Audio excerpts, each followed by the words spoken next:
Hello student, आप लोग सब स्वस्थ होंगे ऐसी कामना के साथ आज मैं आपका सेकंड चैप्टर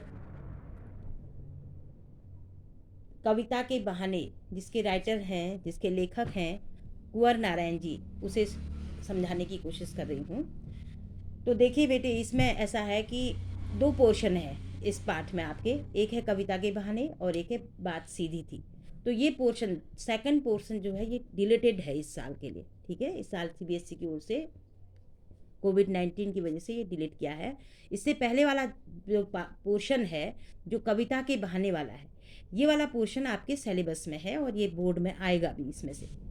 तो इसमें पहले आपको कविता समझाने से पहले मैं आपको थोड़ा एक इसके बारे में समझा देना चाहती हूँ कि संदर्भ क्या है।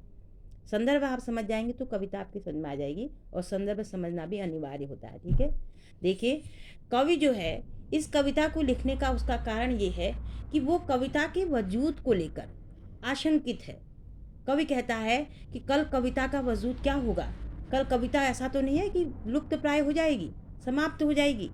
तो वो ऐसे में ये कविता और इम्पोर्टेंट हो जाती है कवि के द्वारा लिखी हुई। वो इसके वजूद को हमेशा बरकरार रहे, इसे टटोलने की कोशिश कर रहा है। ठीक है, इस कविता के माध्यम से कि कविता को किस किस रूप में कहाँ कहाँ तक हम देख सकते हैं और उसका क्या, उसका अस्तित्व कहाँ, कब तक, कैसे तक बना रह सकता है।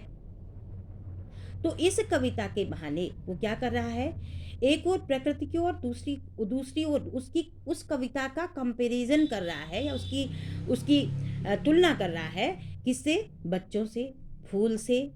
तो कविता हर एक के बहाने की किस तरह से कविता का निर्माण हो सकता है, और कविता को कुल मिलाकर फिर अंत में कवि क्या कह रहा है, कविता को सर्वोत्तम बता रहा है। वो कहता है कि कविता एक फूल से भी ज़्यादा सर्वोत्तम है, एक बच्चे से भी ज़्यादा ऊंची है। उसमें भावनाएं जो हैं, कवि की भावनाएं, कवि की जो कल्पित भावनाएं होती हैं, वो क्या हैं, वो निरपक्ष होती हैं। उसमें किसी का कोई नहीं होता और किसी का कोई समावेश नहीं होता। ठीक है, वो कहता है कि कविता जो है वो शब्दों का खेल है। ठीक, वो जड़ चेतन, अतीत, वर्तमान, भविष्य, सभी का एक उपकरण मात्र होती है कविता। किसी भी वस्तु पर, किसी भी चीज़ पर, आप कहीं पर से भी कोई भी कविता बनाई जा सकती है। जैसे आपने पढ़ा होगा, शमशेर बहादुर सिंह ने एक बार, एक कवि ने लिखा था अज्ञेय के बारे में। अज्ञेय जी जब विश्व युद्ध हुआ था, उसमें परमाणु बम जब गिराया गया था, तो वहाँ गए थे वो। तो उनसे लोगों ने कहा कि आप वहाँ से कविता लिख के लाना, तो उनके मन में भाव ही पैदा नहीं हुए, वो कविता लिख ही नहीं पाए। लेकिन जब उन्होंने एक पत्थर पर शिला देखी कि उस समय जो आदमी वहाँ पर रहा होगा, तो वो आदमी वहाँ पर भाप बनकर उड़ गया, उसकी इतनी हीट थी उस परमाणु बम की। तो उसने उस पत्थर पर उस फौजल को देख के, उस छाया को देख के, उस विश्व युद्ध की, उस परमाणु बम की भयावहता को महसूस किया अपने अंदर, और उस कवि तब उसके बाद उसको उसके अंदर से कविता प्रस्फुटित हुई। ठीक, तो ये कवि की कविता की, तो कविता का भाव है कविता को लिखने के लिए। तो इसमें कविता की, उसी कविता को कवि क्या कर रहा है, अनेक रूपों में क्या कर रहा है, तुलनात्मक अध्ययन करवा रहा है आपसे। ठीक, अब मैं कविता स्टार्ट कर रही हूँ। देखिए क्या कहता है कवि। कवि कह रहा है कि कविता एक उड़ान है चिड़िया के बहाने। सर्वप्रथम अपनी कविता को कवि चिड़िया से तुलना दे रहा है कि चिड़िया के बहाने कविता, एक जैसे चिड़िया उड़ान भरती है खुले आसमान में, वैसे ही कवि भी क्या करता है, अपने कल्पना के आकाश में भावनाओं के द्वारा ऊंची उड़ान देता है। कविता की उड़ान भला चिड़िया क्या जाने। चिड़िया जब उड़ती है तो उसे क्या पता कि कविता की उड़ान उसकी उड़ान से ऊंची हो सकती है। क्योंकि क्यों हो सकती है, क्योंकि चिड़िया की ऊंचाई जो है, उड़ने की, पक्षी की उड़ने की ऊंचाई एक सीमित है, सीमित परिवेश है। लेकिन कवि का सीमित परिवेश नहीं है, कवि असीमित परिवेश है। वो सूर्य चंद्रमा तक पहुंच जाएगा, लेकिन चिड़िया क्या करेगी, एक सीमित परिवेश में उड़ के रह जाएगी, बैठ जाएगी। लेकिन कविता क्या होगी, कविता के लिए कवि अभी जमीन की बात कर रहा, अभी आसमान की बात कर रहा, थोड़ी देर में सूर्य चंद्रमा तक पहुंच जाएगा। इसलिए कहा कविता का क्षेत्र असीमित है, कविता ससीम है। ठीक, इसलिए उसने कहा कि कविता की उड़ान भला चिड़िया क्या जाने। बाहर भीतर इस घर उस घर, कविता के पंख लगा उड़ने की माने चिड़िया क्या जाने। अब कवि कहता है कि बाहर भीतर, यानी कि कवि हर एक अंदर बाहर, इस घर उस घर, इस घर उस घर मीन्स प्रत्येक दृष्टि से समान रूप से, इस घर उस घर में रौ वर्ण की आवृत्ति होने से अनुप्रास अलंकार भी है। मैं बीच बीच में बताते रहूंगी आपको, ठीक है। बाहर भीतर में रौ वर्ण की आवृत्ति फिर हो रही है, बाहर का रौ, भीतर का रौ, यहाँ पर भी क्या है, अनुप्रास अलंकार है। ठीक, अब है वो कह रहा है कि कविता जो, जब कविता का सृजन होता है, निर्माण होता है, तो क्या होती है कविता, प्रत्येक निरपक्ष भाव होता है। इस घर उस घर का मतलब है प्रत्येक भाव में, प्रत्येक रूप में वो किसी का से ज्यादा किसी को कम रूप में नहीं देखते, निरपक्ष भाव से, निष्पक्ष भाव से कविता का क्या करता है, होता है, कवि सृजन करता है कविता। ठीक, कविता का के पंख लगा उड़ने की माने चिड़िया क्या जाने। जब कवि कविता की रचना करता है तो उसकी जो उड़ान होती है वो इतनी ऊंची होती है, इतनी ऊंची होती है कि चिड़िया उसका अंदाज भी नहीं लगा सकती। तो क्या मतलब हुआ इसका, कि प्राकृतिक परिवेश से जो कविता की रचना है, ठीक है, वो का बहुत ऊंची है, बहुत आगे तक है। समझ में आया, इनका अर्थ समझ में आ गया होगा। अब आगे देखो, इसमें देखिए, इसमें कविता को उड़ान करने के कारण मानवीकरण अलंकार है, हाँ ठीक है, मानवीकरण अलंकार है। और उसके अलावा कविता रूपी पंख उड़ाने का, कविता रूपी पंख उड़ाना यानी कि चिड़िया को बताया गया पंख, तो वहां पर रूपक अलंकार भी है। ठीक, इसके आगे देखो, कविता एक खिलना है फूलों के बहाने। कविता एक खिलना है फूलों के बहाने मीन्स कविता फूलों की से अपनी कविता का, कवि जो होता है फूलों से का बहाना लेकर अपनी कविता का सृजन करता है। लेकिन कविता का खिलना भला फूल क्या जाने, लेकिन फूल को पता नहीं कि मेरा जो है अस्तित्व क्या है, क्षणिक है, थोड़े समय के लिए। कहने का मतलब ये है कि फूल जो है एक समय में, थोड़ी समय में खिलता है, अपनी खुशबू फैलाता है, उसके बाद क्या होता है, एक एज हो जाती है तो उसके बाद मुरझा जाता है, खत्म हो जाता है, समाप्त प्राय हो जाता है, फिर उसको कोई पसंद नहीं करता। उसके जब तक उसकी खुशबू होती है, जब तक उसकी सुगंध रहती है, तब जब तक वो खिलता है तब तक सबको अच्छा लगता है। लेकिन कविता क्या होती है, कविता जो होती है वो उसका उसका खिलना जो है, कविता का खिलना जो है वो व्यक्ति को युगों युगांतर तक आनंददायी बनाता है।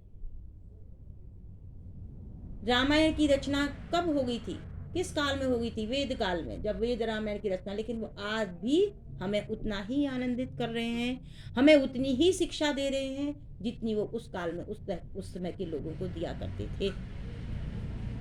इसीलिए कवि कहता है कविता एक खिलना है फूलों के बहाने। कविता का खिलना भला फूल क्या जाने।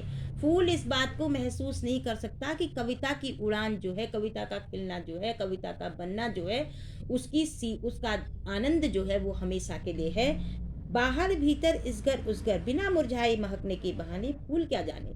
यानी कि बाहर भीतर उस घर, इस घर उस घर, फिर वही बात आई कि समान रूप से कवि का जो सृजन है वो समान रूप से, बिना मुरझाए मीस, उसकी उपयुक्तता को, उसकी उचितता को, उसके उपादेयता को बिना समाप्त किए जीवन भर युगो युगांतर तक जो चलता रहता है, ये फूल क्या जाने। इसकी इस बात का फूल को क्या एहसास हो सकता है, प्रश्न अलंकार, फूल क्या जाने क्वेश्चन मार्क है, इसलिए यहाँ पर क्या होगा, प्रश्न अलंकार भी होगा।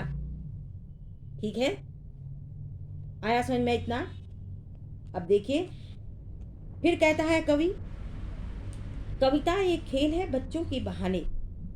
अब देखिए, जैसे बच्चा क्या करता है, अपने खिलौनों से खेल करता है, ठीक है, अपने खिलौनों द्वारा, वैसे ही कवि क्या करता है, जैसे बच्चा अपने खिलौनों के रूप से खेल करता है, तो कवि अपने शब्द रूपी खिलौनों से, ठीक है, बच्चों के बहाने में जैसे बच्चा खेल कर रहा है, वैसे ही कवि भी अपने शब्दों को लेकर शब्द क्रीड़ा करता है कविता बनाने के लिए। कैसे, तुकांत शब्द मिलाता है। तुकांत कैसे, जैसे आप कहोगे वीर तुम बड़े चलो, वीर धीर तुम बड़े चलो, चलो और चलो शब्द जो है तुकांत शब्द होते हैं। ठीक, तो वैसे ही कवि क्या करता है, शब्दों को आगे पीछे करके उनके तुकांत मिलाता, तभी तो कविता का सृजन होता है। अर्थात ऐसे भी कह सकते हो कि कवि जो है भावों और विचारों के साथ खेल करता है, शब्दों भावों विचारों के साथ खेल करता है। और जैसे बच्चे क्या करते हैं, कभी घर में जाते हैं, ठीक है, अब वो कहता है यह घर वह घर सब घर एक कर देने के मान, बाहर भीतर यह घर वह घर सब घर एक कर देने के मान। देखो छोटा बच्चा जो होता है वो क्या होता है, अबोध होता है, उसे पता नहीं है, शिशु है वो अनजान है, उसे ये पता नहीं कि ये घर मेरा है, यहाँ मुझे रहना चाहिए, या ये घर हमारा नहीं है, यहाँ हमें नहीं जाना चाहिए। ये तो बाद में सिखाया जाता है उसे, लेकिन पहले तो सब घर एक समान समझता है। जैसे बच्चा प्रत्येक घर को अपना मानकर समान रूप से क्रीड़ा करता है, खेल करता है, वैसे कवि भी समान रूप से शब्दों भावों और विचारों के साथ खेल करता है, और उसमें समानता का भाव सर्वोपरि होना चाहिए कवि में, तभी उसकी कविता सफल होती है। जिस कवि के अंदर समानता का भाव नहीं होगा उसकी कविता कभी सक्षम नहीं होती, यही कहना चाह रहा है कवि। ठीक है, कवि का कर्म बच्चे की क्रीड़ा के कर्म के समान ही है। ठीक है, दूसरे शब्दों में कवि अपने मन के और बाहरी विचारों के, अपनों के परायों के, हर एक घर के मनोभावों को अपनी कविता के रूप में ढालता है, हर एक प्रत्येक मन के भावों को, और समान रूप से, किसी को ऊंचा किसी को नीचा दिखाकर नहीं। ठीक है, समान भावनाओं को मन में रखकर जो कवि कर्म होता है वो बच्चे की क्रीड़ा के समान, बच्चे के खेल के समान है। इसीलिए कवि ने इस कविता की समानता किससे की, बच्चे की खेल से की, बच्चे की क्रीड़ा से की। ठीक है, अब देखिए फिर इसमें रॉ वर्ड की, अब बाहर भीतर उस घर इस घर, उसमें रॉ वर्ण की आवृत्ति बार बार होने से अनुप्रास अलंकार। ठीक है, और उसके अलावा इस कविता में सबसे बड़ी शिक्षा कवि ने क्या दी, कवि ने ये दी कि कविता जो है सर्वजन हिताय होती है, सर्वजन हिताय सर्वजन सुखाय। उस कविता से प्रत्येक व्यक्ति, प्रत्येक प्राणी, हर एक जो है वो क्या कर सकता है, शिक्षा ले सकता है, पढ़ सकता है, उससे आगे अपने जीवन में अवतरित कर सकता है उसके गुणों को। ठीक है, और कविता क्या है, वर्तमान में, अतीत में, भविष्य में हमेशा सबको वैसे ही प्रसन्न करती है जैसे पहले करती थी, या करती है, या करती आएगी। जो सही कविता होगी, जो ठीक कविता होगी, कवि कहना चाहता है, वह कविता जो होती है वो क्या करती है, आनंदित करती है। अनंत आकाश में उड़ने की, पहले उसने क्या किया, सबसे पहले कवि ने कविता की तुलना किससे की, सबसे पहले उसने फूल से की, और फूल की से कविता की तुलना करने में कविता को फूल से बढ़कर दिखाया, क्योंकि फूल एक टाइम तक रहता है, उसके बाद मुरझा जाता है, उसकी खुशबू समाप्त हो जाती है, लेकिन कविता की खुशबू हमेशा बन जाती है, जो जितना पढ़ता है उतना ही आनंद देता है। फिर उसने कविता की तुलना दूसरे नंबर पर, एक पहले उसने फूल से की, फूल के बाद उसने कविता की तुलना बच्चे से की। ठीक है, पहले चिड़िया से की। ठीक है, जैसे चिड़िया, सबसे पहले कवि ने चिड़िया से तुलना की कि जैसे चिड़िया अपने पंखों को लगाकर आसमान में उड़ती है, उसका एक सीमित क्षेत्र होता है, लेकिन कविता का असीमित ससीम क्षेत्र, चिड़िया का क्षेत्र ससीम में सीमित, और कविता का क्षेत्र असीम। पहले चिड़िया से तुलना की, उससे भी कविता को आगे दिखाया। फिर उसने दूसरे नंबर पर तुलना की उसने कविता ने फूल से, तो फूल को भी एक सीमित समय दिखा, उससे भी कविता को आगे बढ़ा हुआ दिखाया। और तीसरे में उसने फिर उस बच्चे से, एक अबोध बालक से तुलना की, जो बालक प्रत्येक में समान रूप से क्या है, निरपक्ष भाव से समान रूप से हर एक शब्दों के साथ क्रीड़ा करना, अपने खेलों के साथ, अपने खिलौनों के साथ खेल करता है, वैसे ही कवि भी शब्दों भावों विचारों से क्रीड़ा करके अच्छी कविता का निर्माण कर सकता है निरपक्ष भाव से। ठीक है बेटे, ये इतना ही है आपके इसमें, ये चैप्टर में से इतना ही पोर्शन आपके बोर्ड एग्जाम में आएगा। ठीक, और इसके अलावा इसे आप कविता में, इसमें बच्चे से क्यों समानांतर किया गया है, मैंने आपको बताया क्यों कविता और बच्चे में क्या समानांतर है, क्योंकि कविता शब्द क्रीड़ा कर रहा है, बच्चा क्या कर रहा है, खेल से क्रीड़ा कर रहा है। ठीक है, ये समानांतर है। उड़ने और खिलने का क्या संबंध बनता है, इनके में क्वेश्चन आता है आपका कि कविता काव्य पंक्तियों में उड़ने और खिलने का क्या संबंध बनता है। ठीक है, क्या संबंध बन रहा है, क्योंकि मनुष्य की सांसारिकता जो होती है, ऊंचे उड़ान, आदर्शों से संसार में उड़ने की शक्ति होती है, इसलिए उसे कविता की अब देखिए पूरी कविता में पहले तो मानवीकरण अलंकार है, ठीक, पूरी कविता मानवीकरण अलंकार, जगह जगह रूप, अनुप्रास अलंकार, प्रश्न अलंकार, रूपक अलंकार, जहां पर भी थे। देखो शिल्प सौंदर्य में आप भाषा, इसमें कौन से अलंकार हैं ये, और छंद मुक्त कविता है, ठीक है, सरल भाषा में है कविता जो है, ये छंद मुक्त कविता है। इस बात का आपको विशेष ध्यान रखना होगा जब आपका शिल्प सौंदर्य आएगा। ठीक बेटे, आपको मेरा वीडियो कैसा लगा, पसंद आया होगा, आपको ये पाठ समझ में आया होगा ऐसी मैं आशा करती हूँ। और आप अगर आपको पसंद आए आप इसे लाइक कीजिए, सब्सक्राइब कीजिए और शेयर कीजिए। धन्यवाद।